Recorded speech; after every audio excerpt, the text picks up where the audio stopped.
Hey guys, this is Sachita again from We Teach Teens. I hope you had a great day today.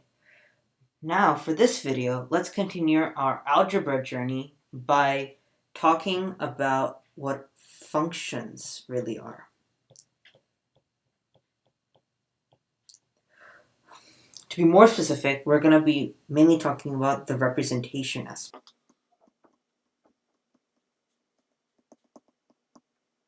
Okay. So let's first, before we talk about the representation, let's discuss what a function really is.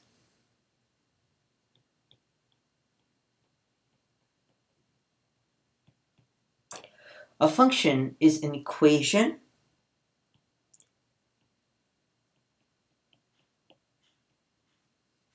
which shows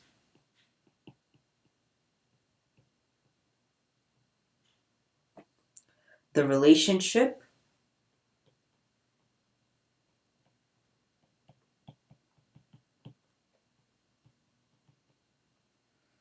between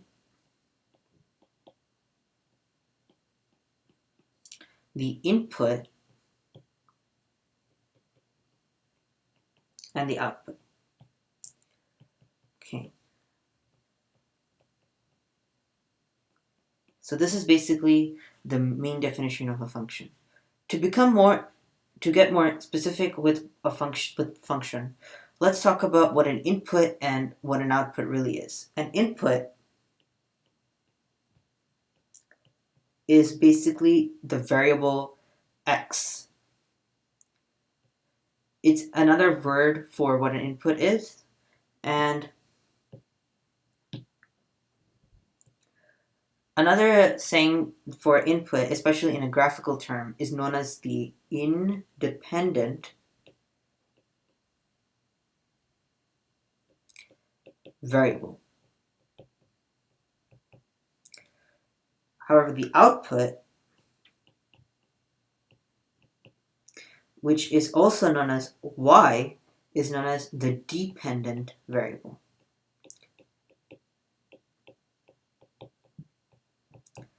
Now, what does an independent and dependent variable have to do with this? An independent variable basically states that you can only change the independent variable, and through the change that you do through the independent variable, the dependent variable will change. So let me give you guys an example. Let's just say if we have the equation y equals 2.5x. Okay, 2.5x. So in this situation, x is the input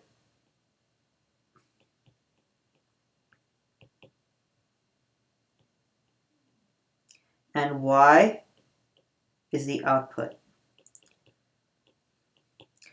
Let's graph it. Let's do like a rough graphical approach to show this. So here is my graph, and let's just graph a rough sketch. So since it's a 2.5, it's most likely gonna be like this. Okay, so this is the graph of y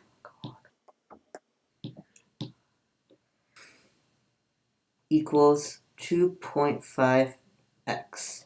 Okay, so as you can see here, this is the x part and this is the y part. If you get a table to represent this graph, as you can see here, x, y, let's put two x values, maybe 1 and 2. When you plug in a constant for x, then you're only going to be able to get y, right? So that's what an independent variable and dependent variable. Without the independent variable, you can't get a dependent variable. So the dependent variable is dependent on the independent variable. So as you can see here, y in this situation would be 2.5, and for 2 it would be 5. Without the independent variable, there is no dependent variable. Now let's go back to the graph, okay? When we talk about a function, right, there's also some other words that are used to describe it. So for example, the x part is known as the domain, while the y part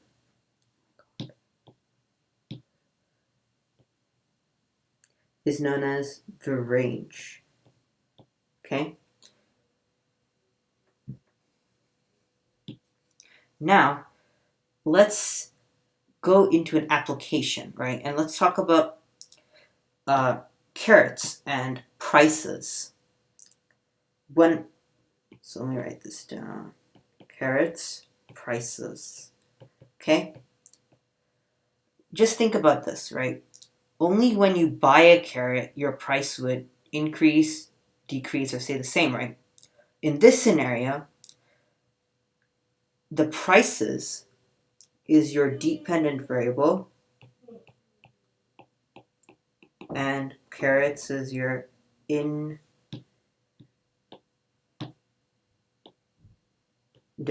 variable. This means that whenever you're changing your carrots, right, when you're increasing or decreasing your carrots, the prices would change. All right? So to sum up what representation really means is it is basically just showing what a function really is through the foundation of a function. A function can only become a function only if it has an independent variable and a dependent variable. So there you have it, guys. This is what a function, mainly representation of a function, really is. See you in the next video.